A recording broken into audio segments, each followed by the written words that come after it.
салом дӯстон, рӯзи 1 рамазон ба рӯзҳои истироҳатӣ рост омад. имрӯз як қатор бозиҳо баргузор мегардад. бигзор хонадони шумо пурфайзу баракат бошад ва ибодатҳои мо қабул гарданд. тобистон наздик мешавад. мо шуморо бо гармию тафсонии он натарсонида истодаем. барои он як маротибаи дигар омадани ин фасли солро ба хотир овардем, ки мухлисони ливерпул бедор шаванд. салоҳи онҳо меравад. агар кор ҳамин тавр рафтан гирад, ягон кас муҳаммадро дар сафи мерсайдиҳо нигоҳ дошта наметавонад. ҳатто дастаи ояндаи ӯ маълум шуда истодааст. имрӯз мо дар бораи ин ва дигар хабарҳои муҳим гап мезанем. аз шумо лайк, подписатсия ва пахш кардани зангулача чун ҳамеша хоҳиши мо аст. агар ин корҳоро карда бошед, пас сар мекунем. дӯстон, футболи дастаи баъди бозиҳои мунтахабҳо баргашт. дар апрел дар бозии марказии давр манчестер юнайтед бо лестер во мехӯрад. дастаи рагник набояд хол аз даст диҳад, агар хоҳанд ки мавсими оянда дар лигаи чемпионҳо иштирок намоянд. ба ғайр аз ин, дар ла лига бозии муҳим дар каталония баргузор мегардад. барселона дар майдони худ севильяро пешвоз мегирад. ҳардуи даста мехоҳанд ба реал наздик шаванд. ювентус кӯшиш мекунад қаздияшро аз интер гирад баъди охирон мағлубият дар суперкубоки италия. тамошои ин бозиро бо 1x метавонед ҷолибтар кунед. регистратсияи осон, пур кардани маблағ аз томи гӯшаву канори дунё, вале аз ҳама муҳим бонус то $100 дар аввалин пардохт бо промокоди AMG 0777. ссилкаи бозӣ дар комментария. ба ҳама муваффақият.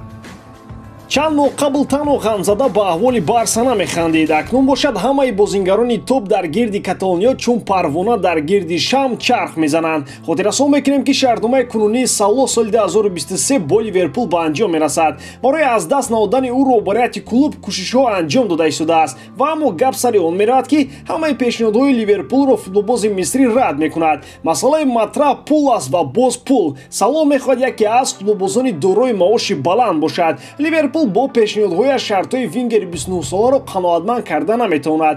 ҳамин аст ки ҷонибҳо ба қарори барои ҳардуи тараф муфид омада наметавонанд. компромисс нест. аз ин ҷост ки барса сар баланд карда Салоҳро ба Каталония бурда нест. дар Барселона хуб дарк мекунанд ки ҳамин тобистон овардани футболбози мисрӣ ба ҳаят хеле мушкил аст. Ливерпул ӯро ҷавоб доданӣ нест ва аммо агар дастаи мерсайдӣ боз пешниҳодҳои намояд ки умуман писанди Салоҳ набошанд, ӯ метавонад аз андешаи худ баргардад. маълум аст ки Салоҳ ҳам мехоҳад дар сафи Ливерпул корномаашро идома диҳад. ӯ дар механизми клуб яке аз элементҳои асосӣ аст. дар системаи хави кӣ медонад чӣ гап мешавад. тибқи маълумотҳо вингери 29-сола варианти ла лигаро аз дигар чемпионатҳо аввалтар мешуморад. ӯ омода аст ки пешниҳодҳои дастаи каталониро мавриди таҳлил қарор бидиҳад. агар аз ҷиҳати молиявии барса футболбози мисриро сер карда тавонад, пас эҳтимоли трансфераш ба Каталония хеле зиёд мешавад. то кунун каталониҳо танҳо хоҳиши Салоҳро пурсон шуданд ва бо Ливерпул ягон робитае накарданд. новобаста аз он ки риски бепул аз даст додани Салоҳ дар соли 2023 дида мешавад, мерсайдиҳо ӯро фурӯхтанӣ нестанд. дар Барселона ҳам хуб дарк мекунанд ки ҷалби Салоҳ танҳо дар сурати хоҳиши ба фурӯш гузоштанаш аз тарафи Ливерпул имконпазир мешавад.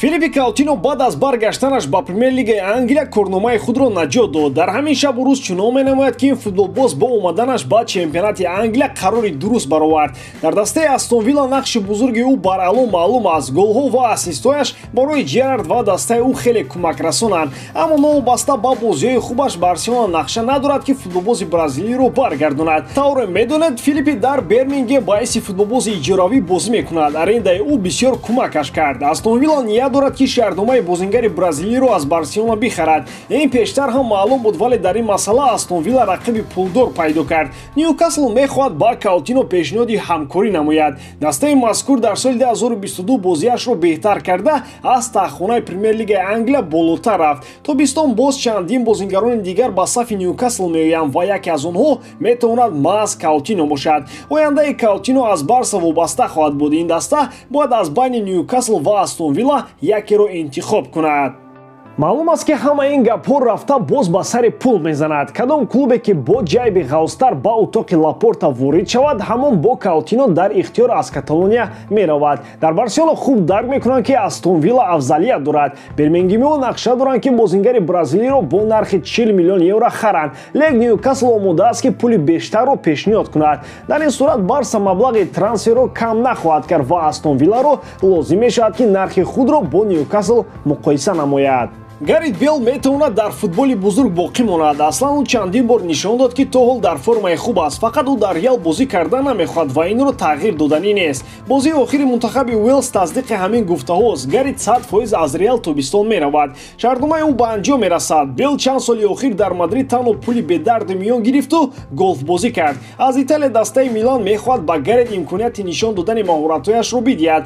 Қаблан дар бораи чандин дастаҳои дигар ҳам хабарҳо нашр мешуданд, ки мехоҳанд Бейлро дар сафи худ бинанд. Ҳатто гуфта мешуд, ки Гарит дар бошгоҳҳои дигар бозӣ намекунад, танҳо дар мунтахаби Уэлс рақобат хоҳад кард, агар тими миллии Уэлс ба ҷоми ҷаҳон барояд, вагарна ӯ ба корномааш анҷом мебахшад. Директори Милан Пауло Малдини бо агенти Бейл дар тамос шуда, аз маоши мехостаи ӯ пурсон гардид. Дар Мадрид яке аз маошҳои баландтаринро Бейл дошт.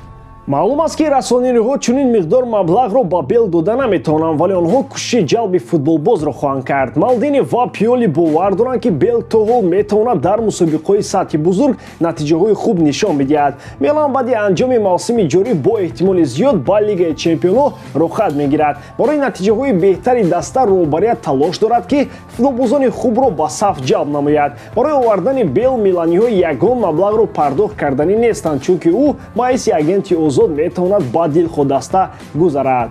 Маросими хӯракашии ҷоми ҷаҳон баргузор шуд. Дастаҳо рақибони худро маълум карданд. Дар бораи ҳамаи гурӯҳҳо кӯтоҳ суҳбат мекунем.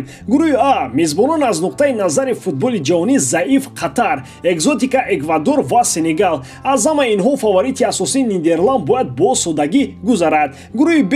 Инҷо ҳолатҳои ғайрифутболӣ интригаро бештар мекунад. МА бар зидди Эрон. Англия дар ин гурӯҳ метавонад бо мустамликаи худ Уэлс ё Шотландия бозӣ кунад, ё ин ки як дастаи дигар Украина мешавад. Ин аз бозиҳои гузаришӣ вобаста хоҳад буд. Гурӯҳи С. Гурӯҳи як бозӣ Мексика ва Полша аз байни худ маълум мекунанд, ки кадомашон баъд аз Аргентина дар ин гурӯҳ дуввум мешаванд. Гурӯҳи Д. Гурӯҳи маълум ва беинтрига Фаронса ва Дания бемушкилӣ мебароянд. Тунис қувваи рақобат нахоҳад дошт. Дастаи дигари ин гурӯҳ ё Перу, ё Австралия ва ё Аморати Муттаҳидаи Араб мешавад. Инро ҳам бозиҳои гузаришӣ нишон медиҳад. Аз ҳама бозиҳои зебо дар гурӯҳи Е аст. Инҷо ҳамаи мунтахабҳо бозии ҷолибро нишон дода метавонанд. Агар аз байни Коста-Рика ва Зеландияи Нав Коста-Рика барояд, ҷолибият дучанд мешавад. Германия бемалол аз гурӯҳ мебарояд. Япония кӯшиш мекунад. Испания ҳам мушкилӣ нахоҳад дошт. Гурӯҳи Ҷ.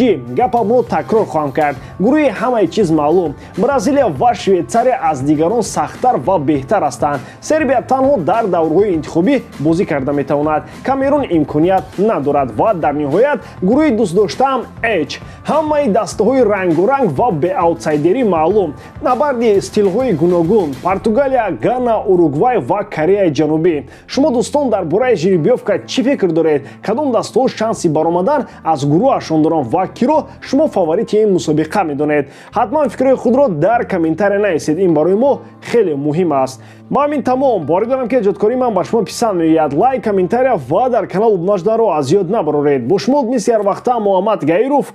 Хай бародарон, то боздид.